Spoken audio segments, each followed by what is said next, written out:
평소에도 저는 설교 시간에 본문을 많이 읽습니다. 근데 오늘은 본문이 더 많죠. 하지만 생각해보면은 제 이야기 들으러 오신 거 아니잖아요. 하나님 말씀 들으러 오신 거죠? 네, 그러니 오늘 보면 특별히 많이 읽더라도 너그럽게 양해 부탁드립니다. 지난 시간 말씀 기억나세요? 세리장이었던 삭개오의 그러한 말씀이었죠. 삭개오에게 구원을 선포하신 예수님의 모습이었습니다. 오늘 말씀에서는 그 뒤에 나오는 말씀인데요. 이제 예수님께서 열무나 비유 이야기를 시작하시는 거죠. 열무나 비유 이야기는요, 이 누가복음의 병행 구절인 마태복음에는 10달란트 비유로 그렇게 잘 알려져 있는 말씀이기도 합니다. 우리 읽었지만 우리 11절로 12절 말씀 읽으면서 오늘 말씀을 시작해 보도록 하겠습니다. 두 절의 말씀 있습니다. 그들이 이 말씀을 듣고 있을 때에 비유로 더하여 말씀하시니 이는 자기가 예루살렘에 가까이 오셨고 그들은 하나님의 나라가 당장에 나타날 줄로 생각함이더라. 이르시되 어떤 귀인이 왕위를 받아가지고 오려고 먼 나라로 갈 때에. 아멘. 우리가 지난주에 살펴본 삭개오의 놀라운 변화로 인해서요, 사람들은 하나님의 나라가 곧 오리라 생각했습니다. 그런데 그 사람들의 이야기를 듣고요, 오늘 예수님 한 예화를 시작하시는 거죠. 그 예화에는 누가 등장해요? 한 귀인이 등장합니다. 근데 그 귀인은 어떤 귀인인가? 12절의 말씀 보면은요, 그 귀인은 왕위를 받아서 오려고 먼 나라로 가야 하는 사람이었습니다. 어떤 상황인지 이해되시죠? 예. 우리나라도 조선시대 때 새로운 국왕이 선출되면 어떻게 했을까요? 왕은 왕이지만 명나라와 청나라로 가서 어떻게 해야 돼요? 그 인준을 받아와야 했죠. 예. 왜냐하면 우리는 섬겼기 때문에, 명나라와 청나라를 형님의 나라로 섬겼기 때문입니다. 예수님 당시 이스라엘 민족도 마찬가지였죠. 예수님 당시 이스라엘을 누가 다스리고 있어요? 로마가 다스리고 있잖아요. 그래서 왕을 뽑을 수 있기는 하지만 그 인준을 어디 가서 받아와야 돼요? 로마 가서 받아와야 되는 겁니다.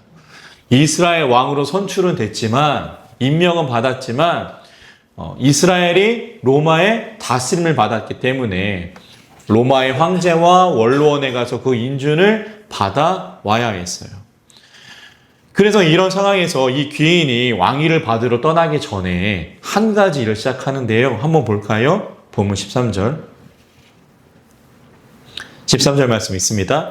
그 종 열을 불러 은하 열무나를 주며 이르되 내가 돌아올 때까지 장사하라 하니라. 아멘.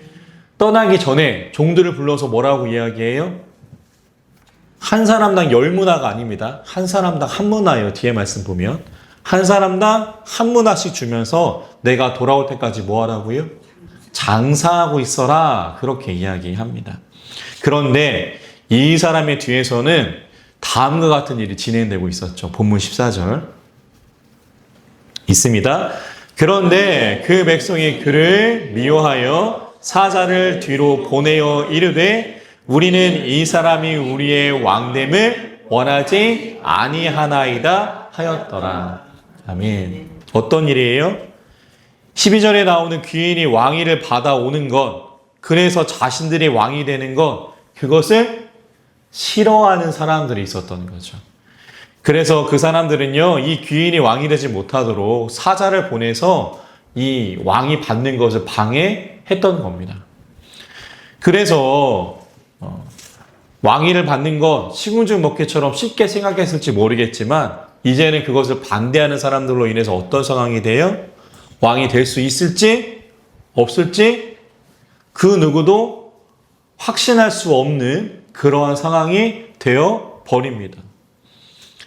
그런데 재미있는 거는요, 이 모든 일이 오늘 본문에 나오는 예수님의 예화의 이 모습이 픽션이나 허구가 아니라는 거예요.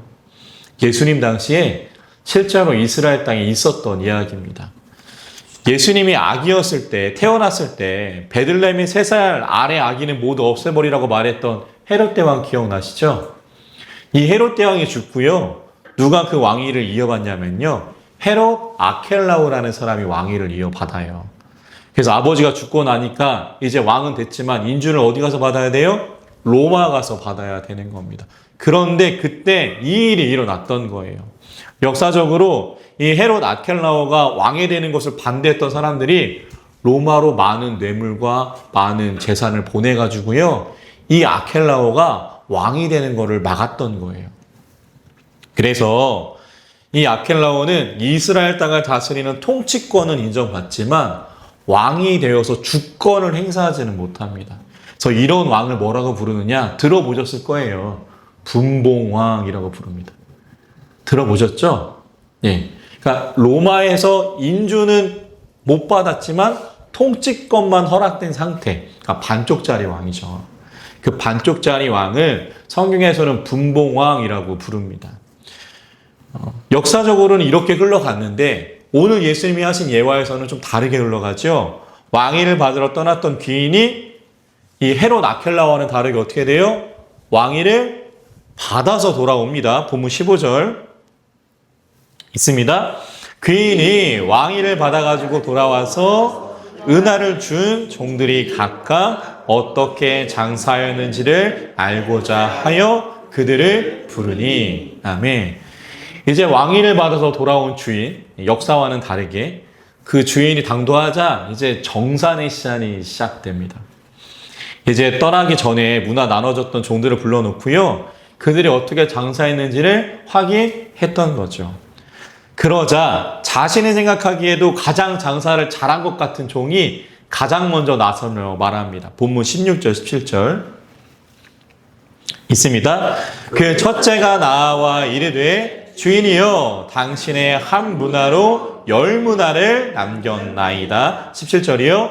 주인이 이르되 잘하였다 착한 종이여 내가 지극히 작은 것에 충성하였으니 10골 권세를 차지하라 하고. 아멘.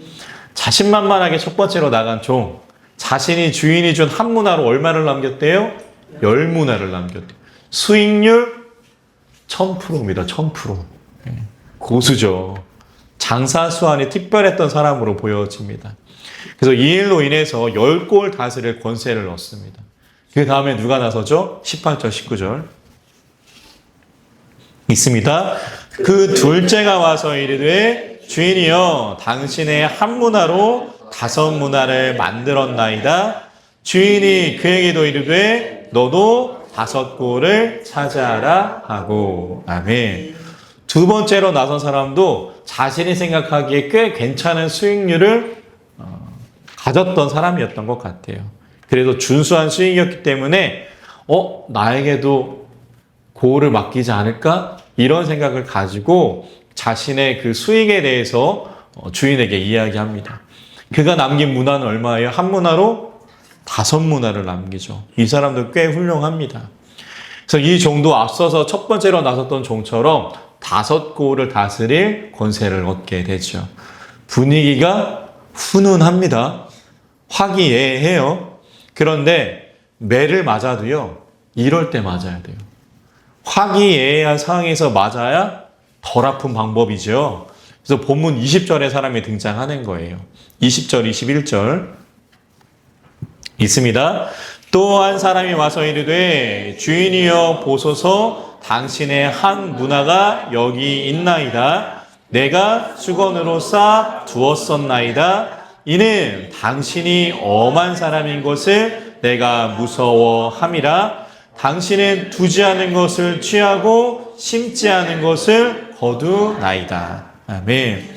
이런 화기애애한 분위기 속에서 20절에 한 종이 등장합니다. 그런데 이 종은 뭐래요? 장사하지 않고 주인이 좀 문화를 어떻게 했다고요? 수건에 싸두었대요. 그 이유는 21절에 나오죠. 주인은 두지 않는 것을 취하고 심지 않은 것을 거두는, 한마디로 무서운 사람이라는 거죠. 심지 않은 것을 거두는 사람은 뺏는 사람이잖아요. 그래서 이런 무서운 사람이기 때문에 내가 장사했다가 원금의 손실을 보면 내가 화가 미칠 것이라 생각했기에 수익률은 없지만 원금만은 지켰다. 이 세 번째 종은 말합니다. 그런데 그 종을 향해서 주인이 이야기하지요. 22절, 23절 있습니다. 주인이 이르되 악한 종아, 내가 내 말로 너를 심판하노니 너는 내가 두지 않은 것을 취하고 심지 않은 것을 거두는 엄한 사람인 줄로 알았느냐? 그러면 어찌하여 내 돈을 은행에 맡기지 아니하였느냐? 그리하였으면 내가 와서 그 이자와 함께 그 돈을 찾았으리라 하고. 아멘. 손실이 날까봐 두려워서 주인이 준 은화를, 그 문화를 수건에 쌓아두었다라는 종에게 주인이 말합니다. 뭐가 있다고요? 예금이 있다고요. 예금이 있는데 왜 그 좋은 제도를 사용하지 않았냐? 예금은 원금도 지켜주고 이자도 준다. 주인이 그렇게 말합니다. 그리고 이 말을 마친 주인 더 이야기합니다. 24절, 25절 있습니다. 곁에 서는 자들에게 이르되 그 한 문화를 빼앗아 열 문화 있는 자에게 주라 하니 그들이 이르되 주여 그에게 이미 열 문화가 있나이다. 아멘. 주인은 말하죠. 이런 어처구니 없는 말을 하는 저 종의 한 문화를 빼앗아서 열 문화를 남긴 종에게 주어라. 그러자 그 말을 듣고 사람들이 말합니다. 이미 열 문화가 있는 사람한테 한 문화 주어서 무엇 하겠느냐. 하지만 주인은 단호하게 이야기하죠. 26절, 27절 오늘 본문 마지막입니다. 두 절의 말씀 있습니다. 주인이 이르되 내가 너희에게 말하노니 무릇 있는 자는 받겠고 없는 자는 그 있는 것도 빼앗기리라. 그리고 내가 왕됨을 원하지 아니하던 저 원수들을 이리로 끌어다가 내 앞에서 죽이라 하였느니라. 아멘. 주인이 마지막으로 하는 이야기는 뭐예요? 충성을 보인 자에게는요, 더 주어도 아깝지 않다는 말입니다. 그리고 말하죠. 이제 때가 왔다. 내가 왕위를 받으러 간 사이에 그 일을 방해한 사람들, 이제 그 사람들을 처단해라. 왕이 된 주인이 그렇게 말하며 이 예화는 마무리됩니다. 사랑하는 성도 여러분, 그렇다면 오늘 말씀을 통해서 하나님은 우리에게 어떤 이야기를 하실까요? 예수님은 이 예화를 통해서 우리에게 어떤 말씀을 들려주실까요? 오늘 말씀을 얼핏 보면은요, 우리는 오늘 말씀을 이렇게 이해하기 쉽습니다. 아니, 그래도 원금을 잃는 것보다는 낫지. 수익이 없다고 자신의 종을 처벌해도 되는가? 종이 평가한 것처럼 주인은 정말 나쁜 사람이구나. 우리는 이렇게 생각할 수도 있습니다. 왜냐하면 오늘 말씀을 이윤 추구라는 경제학적 눈으로만 바라보기 때문이죠.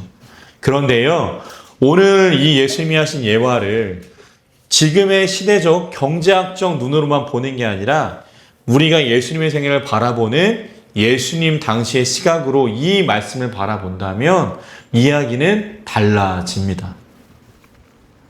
오늘 말씀에서 우리가 주목해야 할 것은 어떤 것이냐? 돌아온 주인이 종들을 부른 이유입니다. 어떠한 의도를 가지고 종들을 불렀냐라는 거죠. 우리 본문 15절 한번 읽어볼까요? 본문 15절 잘 보셔야 됩니다. 15절 있습니다. 귀인이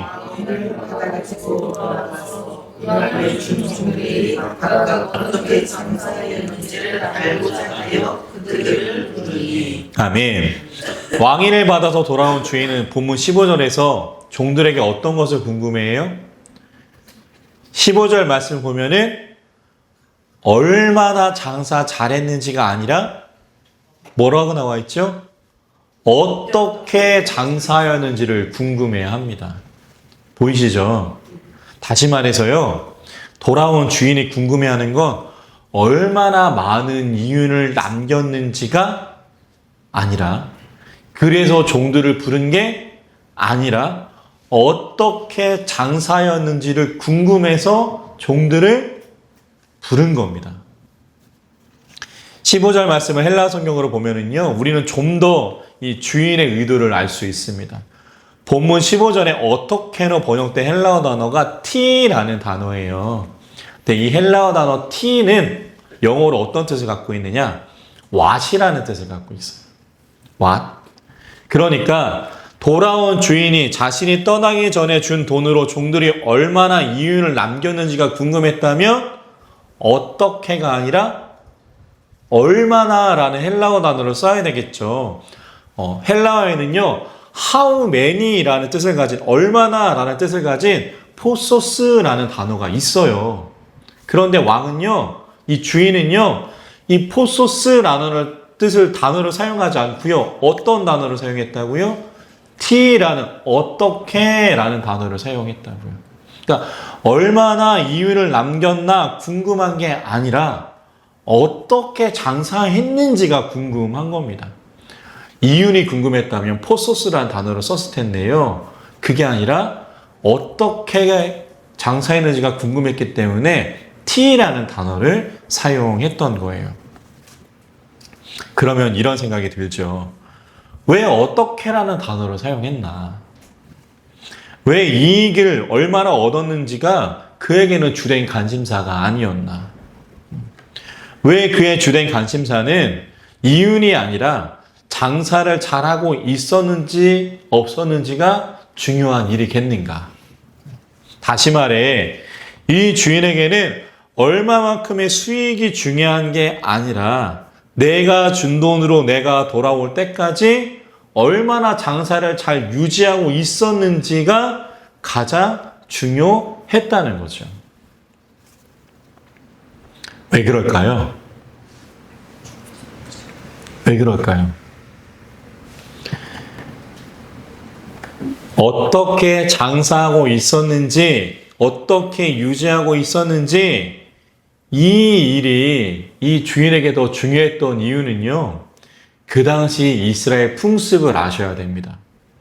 그 당시 이스라엘 풍습에서요. 내가 누군가의 돈을 받아서 그것을 미천으로 장사를 한다는 거는요.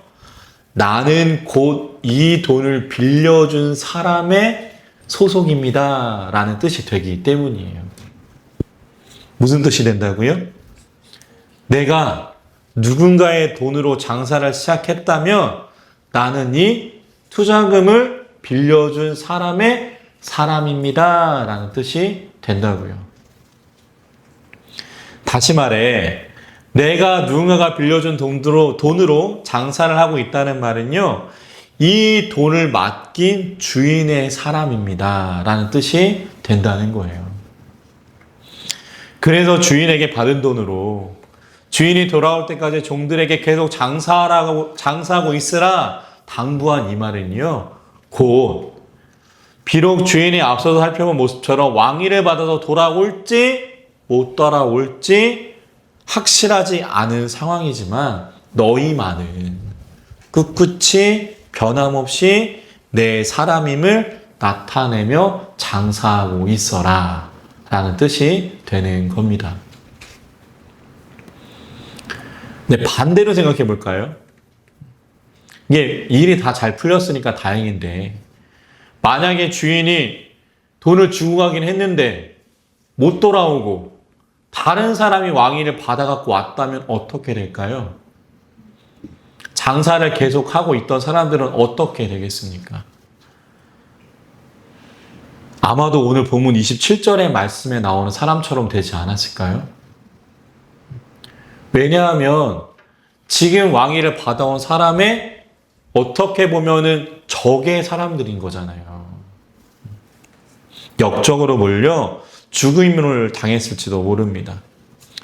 그러니까 오늘 본문에 계속해서 장사를 하고 있었던 종들은요, 바로 이러한 위험을 무릅쓰고 주인의 사람으로 남기를 선택하고요, 주인이 반드시 왕위를 가지고 돌아올 것이라 믿고 기다렸던 사람들입니다. 그리고 돌아온 주인은 그래서 그 어떤 것보다, 그 이윤보다 이 모습을 기대하고 있었고 확인하고 싶었던 거죠. 그래서 열심히 장사한 사람들과는 다르게 오늘 본문 20절에 나온 사람은 어떻게 해요? 주인이 준 돈을 수건에 싸놓죠. 왜 그랬을까요? 이해되시죠? 주인이 돌아올지 못 돌아올지 모르니까 자신이 받은 돈을 수건으로 싸는 선택을 해가지고요. 세상에서 소위 말하는 인맥의 줄타기를 한 겁니다. 그래서 돌아오면 원금은 드리고 못 돌아오면 장사하지 않았으니까 나는 이 문화의 주인의 사람이 아니고 그렇게 되는 거죠. 사랑하는 성도 여러분, 오늘 말씀이 바로 여기에서 우리에게 이야기하는 것이 있습니다. 돌아보면 우리도요, 우리의 주인 되시는 하나님께 문화와 같은 구원을 받은 사람들이라는 거예요. 주인이 왕위를 받으러 떠나기 전에 문화를 주고 돌아와서 내가 준 돈으로 장사를 잘하고 있었는지 궁금해했던 것처럼 우리에게 구원을 허락하신 하나님, 우리를 그리스도인으로 불러주신 하나님은요, 훗날 우리가 하나님을 뵐 때 오늘 말씀에 나오는 그 주인의 모습처럼 우리가 구원받은 자답게, 우리가 구원받은 그리스도인답게 살았는지 우리에게 궁금해 하실 것입니다. 바로 그때 주인의 종들에게 얼마나 이윤을 남겼는지가 아니라 어떻게 장사였는지를 물었던 것처럼 하나님도 그때 우리에게도요, 얼마나 많은 돈을 벌었는지 묻지는 않으실 겁니다. 얼마나 저와 여러분들이 많은 사람들에게 칭송받으며 이 땅에서 떵떵거리며 살았는지도 묻지는 않으실 거예요.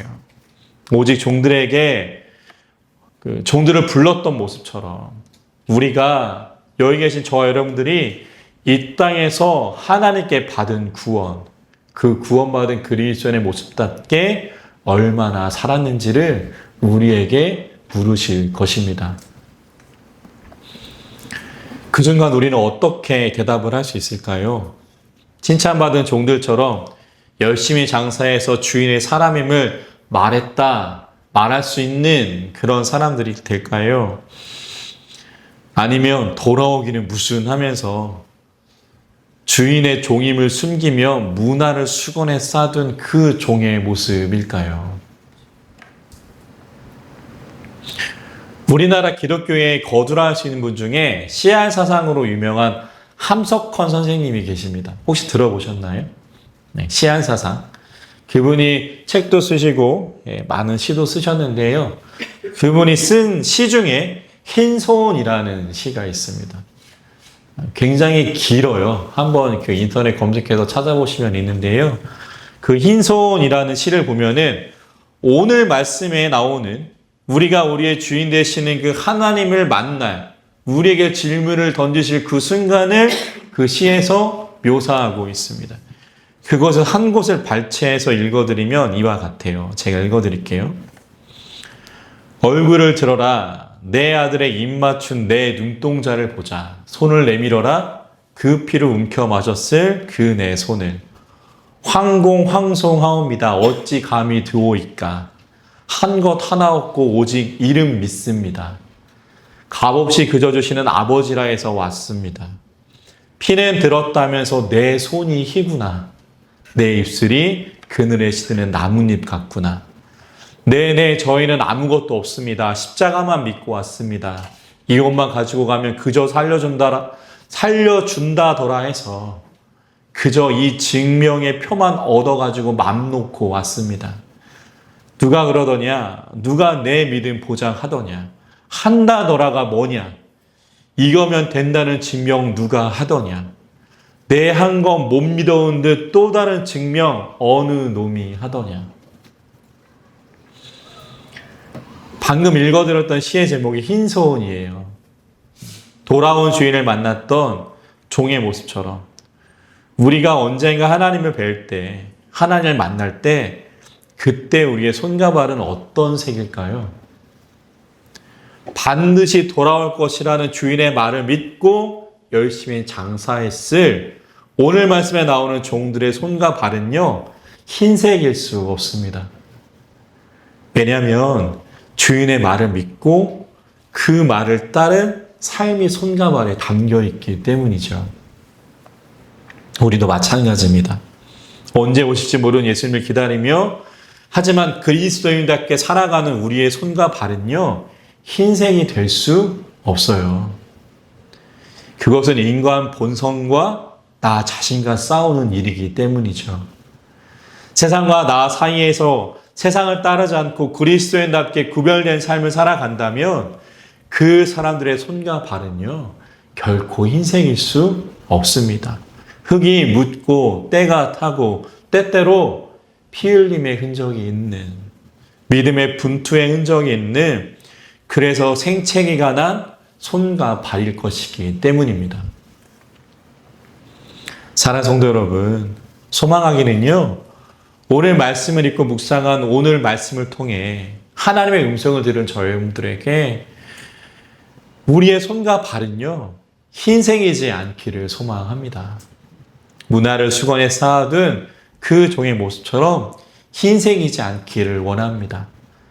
소망하기는 열심히 주인의 사람임을 삶으로 살아낸 종들의 모습처럼, 그들의 손과 발의 모습처럼 구원받은 자다운 삶으로 살기 위해서 애쓴 흔적이 남아있는 손과 발이기를 소망합니다.